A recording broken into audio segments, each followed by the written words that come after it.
Namaste, everyone, and I welcome you to another round of conversation on this GCC Conclave platform. Today's most successful companies build their entire business around the customer. And for the customer, experience is the single most important factor determining loyalty. Delivering compelling, relevant customer experiences is an imperative in the digital-first era, and CX is now decidedly digital-first. Now, let me start with an example with a sport that many of us love to watch. 1.5 billion people around the world watched the pulsating 2022 FIFA World Cup final between Argentina and France, which was held in Qatar.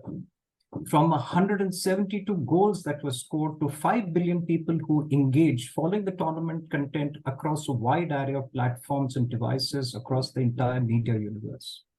The 2022 World Cup also witnessed significant technological advancements such as embedded sensors in the football for tracking the ball movement and obtaining better analytics, to the use of state-of-the-art 3D cameras to improve the entire viewer experience and also assisted in making accurate offside calls, providing viewers with enhanced angles and perspectives, adding to the overall excitement and engagement during the matches.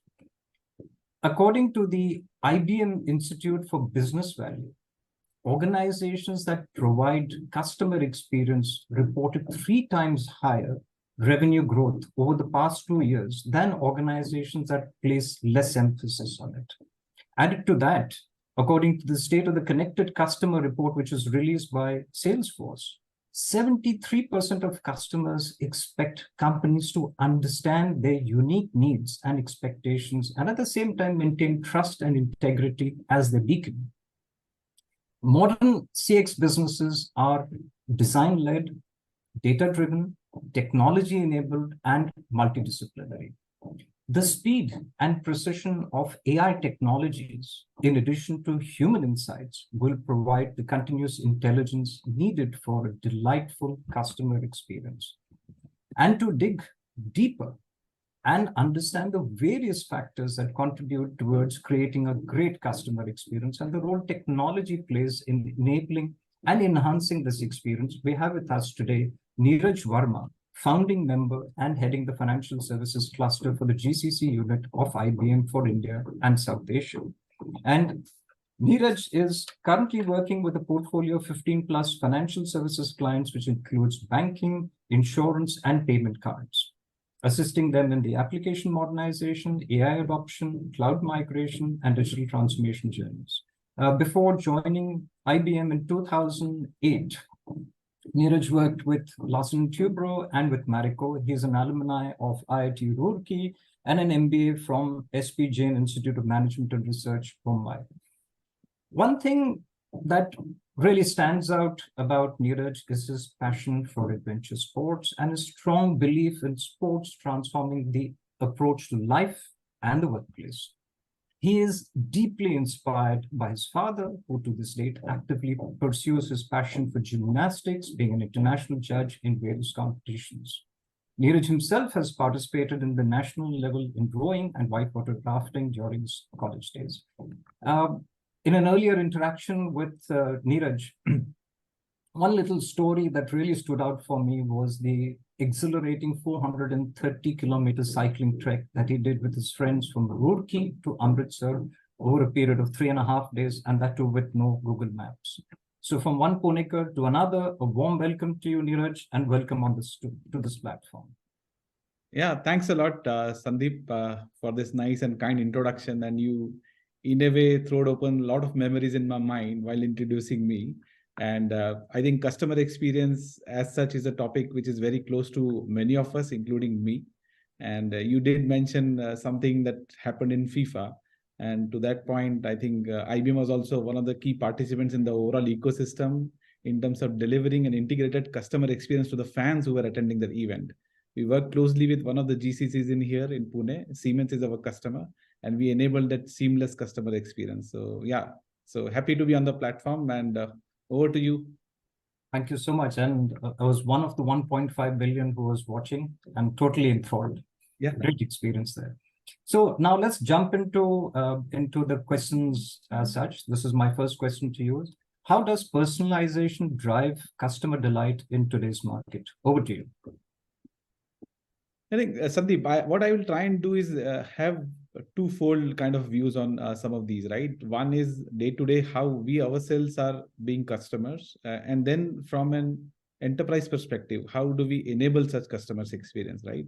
I mean, just to take you an example, I think most of us go for refueling. And if you realize in the last 3 or 4 years, how Shell petrol pumps have come in suddenly, right?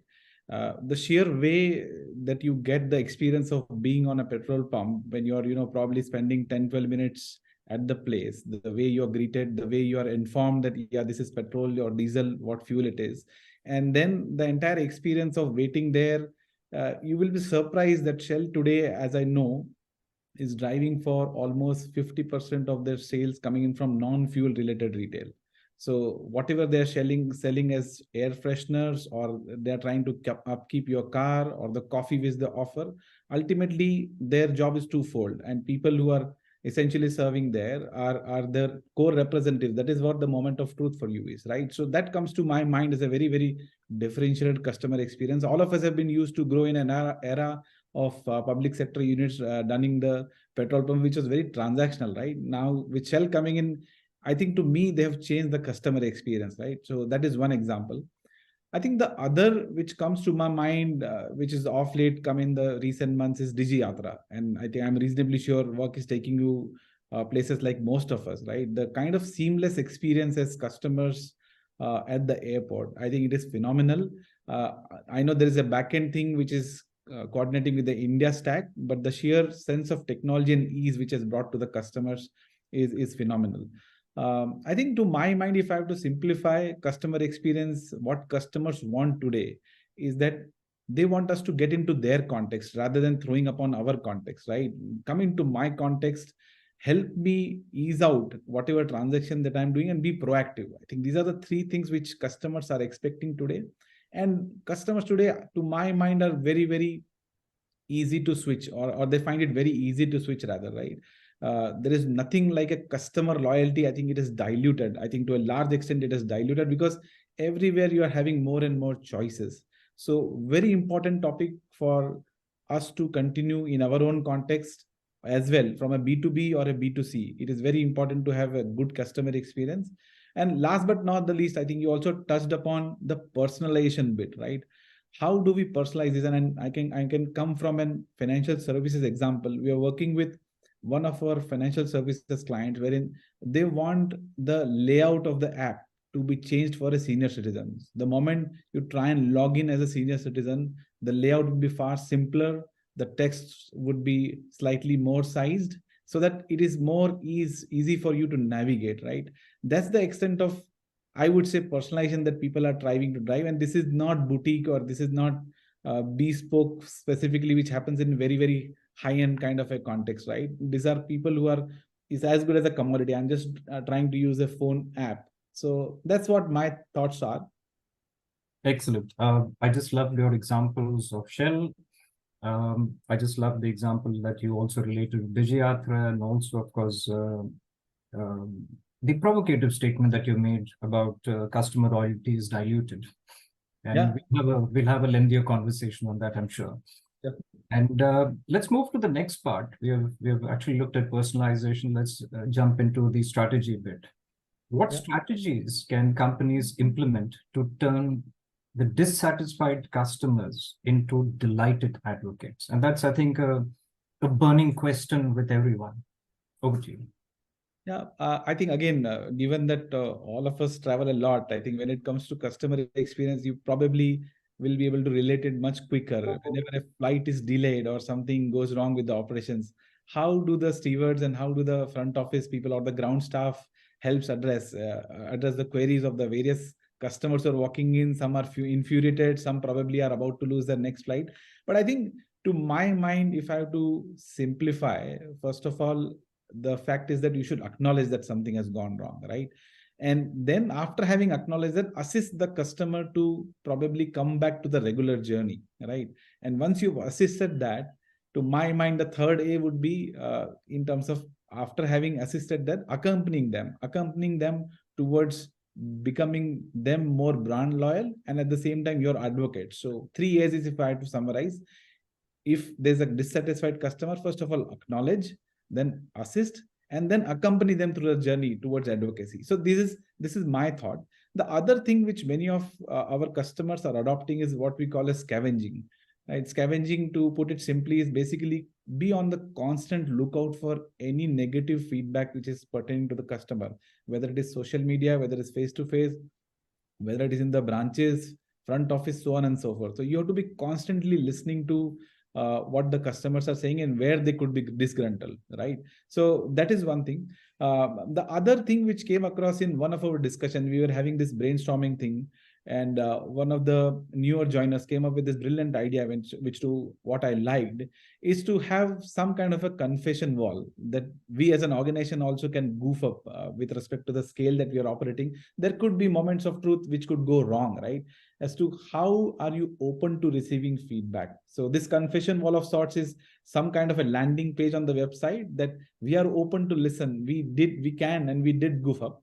How do you basically give that feedback and solicit improvement opportunities? So these are the 3 or 4 things. How do I listen proactively in a scavenger mode? The 3 A's I mentioned. And I think the entire thing around being an empathetic employer, right? That you are ultimately serving a customer. So that's a strategy which most of the companies are following. Yeah, these are my thoughts on how do you infuse this. Fantastic. And I love the way you've done the 3 A's there. Great takeaways. And, you and me spoke about the confession wall, and I must say that it's such a simple but such an effective idea. And I think a lot of organizations should look about using the confession wall in terms of knowing their customers, in terms of their pain points, and trying to win them back as such in case there is a disaffected customer. So we have touched upon personalization, we have touched upon strategy. Now let's get into a bit of the most happening area in today's time and most talked about area, which is AI. And, I think a lot of companies have now started into the journey of AI. And how can businesses actually leverage AI to deliver exceptional customer service and customer value? And what's happening in this arena, according to you? Yeah, and that's a very interesting topic, and I think it will be fair to say that not a day goes by wherein we are not having any specific client conversation around Gen AI today. I mean, to give you some color, I think week before last, we had this internal challenge. What's the next challenge? What's the next is a platform which IBM has brought in. But I think in the common realm, the idea was that how do you use generative AI in the context of our customers, right? Whether it is customer experience, whether it is simplifying coding, or whether it is improving efficiency. Now, if I have to stick to customer experience, like I and my team, we were trying to figure out a way wherein large language models can probably be more prescriptive or more descriptive. Sometimes in the financial services space, I'm applying for a credit card or I'm applying for a loan. The customer just gets to know that the loan is denied, right? What is the reason? There could be various reasons, that he would have a bad CIBIL credit score, he would have had some open loans which have not been paid, or so on and so forth. So how can probably a chatbot of sorts, or how can some kind of a prompt help the customer understand the rationale and also the next best action? That, okay, if this loan is denied, what is it that I do? Can I improve my CIBIL score by doing ABC, or can I reapply for this loan after having concluded some of the other things that I have? So that is one thing. The other interesting thing which we did is more in the B2B context, but again, it touches upon the customers. So I work very closely with the American Payments Cards organization with their GCC in India. And this is a proof of value which we did earlier this year. The idea was that, especially in the area of customer complaints and disputes, normally what happens is a lot of interchange happens over calls, over emails. Now, again, in the realm of technology, a lot of this thing is being taken over by what we call as large language models. So all of these calls and the chat transcripts are being parsed into a large language model. And they come up with this something called as topic modeling as to what is the main reason for this customer to be irritated. How do you certainly align this to a proper queue wherein you can address the query of the customer and do it in a very quick and nimble manner? Now, prior to be doing this POV, this particular aspect of gathering the chat transcript, the call center transcripts, probably reading them through them and assigning to the right queue, and multiple extract transact loads, what we call in the data phenomenon. It used to happen, and it used to take up to 3 weeks for the customer service agent to go back to the client with what exactly could be the next thing. Now, having done this through generative AI, we were able to compress this time into a matter of a week, which included reporting internally and as well as to the regulatory bodies. So that's the extent of how do you use generative AI, to deliver exceptional experience, even if it's a dispute or it's something which the customer has come to you for which he's not happy, right? How do you quickly turn it around by giving that experience? And B, also improve internal efficiency. 3 weeks to 1 week, you basically improved it by 2/3, right? So that's how it is being infused. The other last thing which in my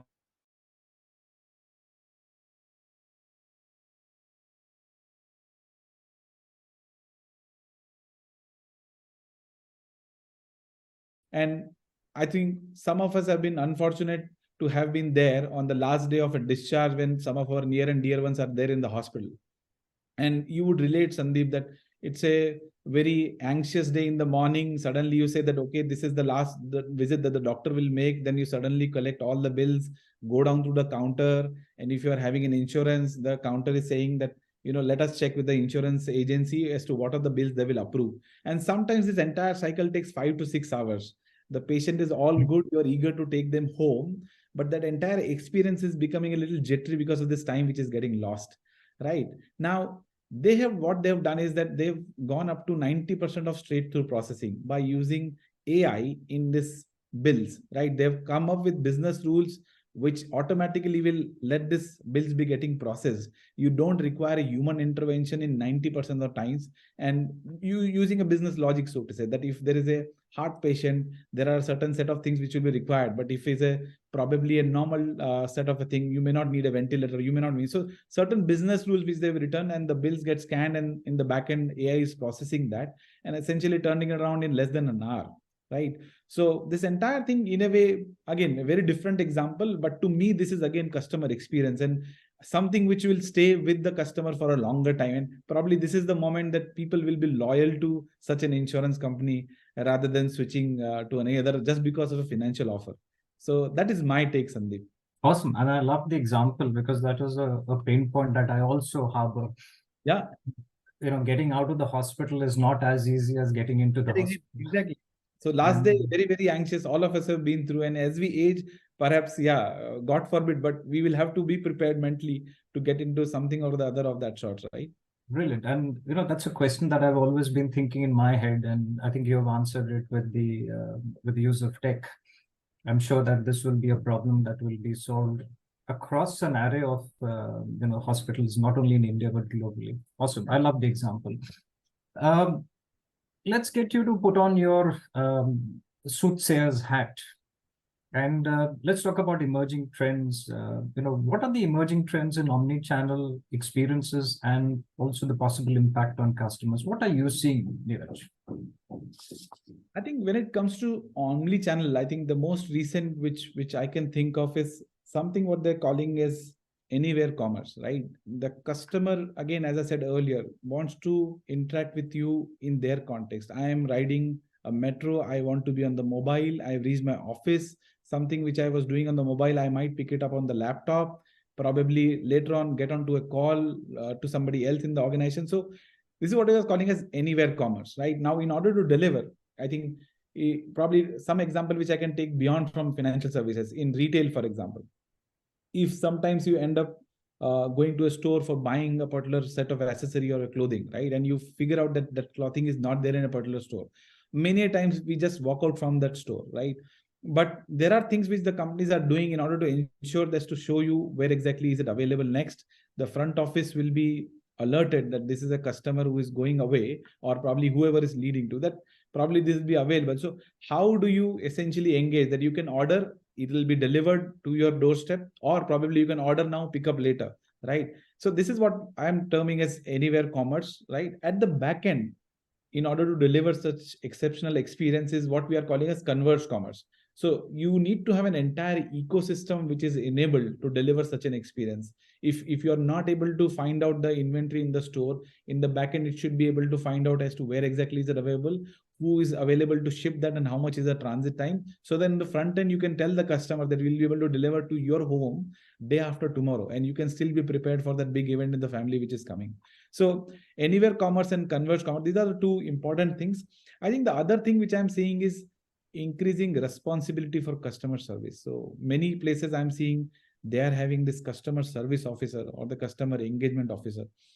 So chief customer officer of sorts, especially given the fact that I did mention in my earlier discussion that people are ready to switch more often, and data says that almost 1/3 of the customers are ready to switch even for one bad experience which they have with an organization. So imagine suddenly you give one bad experience and customers start switching, and you see that 1/3 of the customers have gone away. So I would rather tend to be prepared, infuse this thought process of how to be customer centric and how to be empathetic. So I think that's what I am seeing in the market. Awesome. We have a few minutes more in this conversation. I just want to take two quick questions with you. You've spoken about customer feedback, and you talked about the confession wall.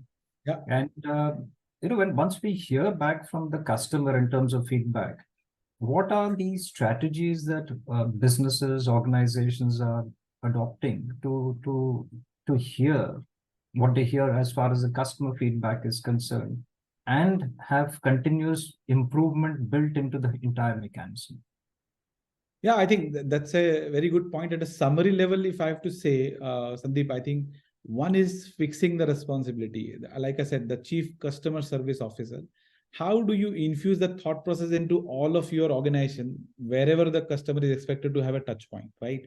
And through this journey, how am I able to collect the data? So if you are coming from front end to the back end, fix the responsibility at a chief customer officer level, enable the front office to be as customer empathetic and centric as that can be. And along this entire journey of various touch points, collect the data. And data has been said more often that data is the new oil.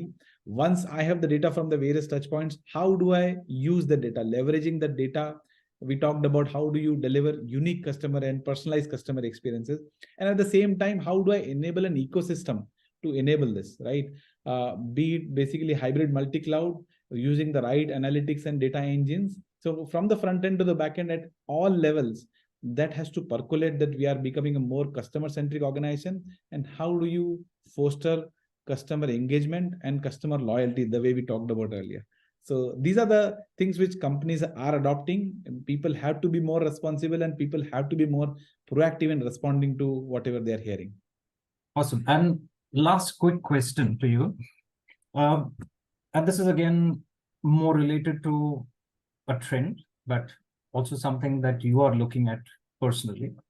In this entire tech world's thrilling roller coaster, there's so many technologies that are coming through at a fast pace. On which technology would you bet your golden ticket on? I think today, definitely without a second thought, I will say generative AI. And I think I've fused in with the example, Sandeep. Maybe initially we were thinking that are we on a hype cycle of sorts, that this will suddenly fade away, probably on the lines of what metaverse was perhaps a year back. But this is here to stay. And the kind of sheer engagement that we are seeing across, not only in financial services, but in retail, but in industrial, as a consulting organization, there is tremendous engagement there. So to my mind, I will bet on generative AI. It has fundamentally all the rights to change and disrupt the way we are engaging with the customers, not only to deliver customer experiences, but also to improve the efficacy, right, of how quickly they are being delivered. And at the same time, drive down the right costs from a P&L standpoint. So generative AI is the one for me, Sandeep. Awesome. I must say it's been a very enriching conversation, which has been peppered with examples. And I loved every bit of the conversation, Neeraj, because it was so relatable to me. And I'm sure that the audience who's watching will be able to relate to it with absolute delights of examples that you have shared. Thank you very much. And on that note, we come to the end of this conversation. It was really lovely having you on this platform, Neeraj, and looking forward to a next time around to have you on this platform too. Sure. Thanks a lot, Sandeep, for the engaging questions. And I hope I did some justice, and looking forward to engage further whenever we meet next. Yeah. And like you said, absolutely.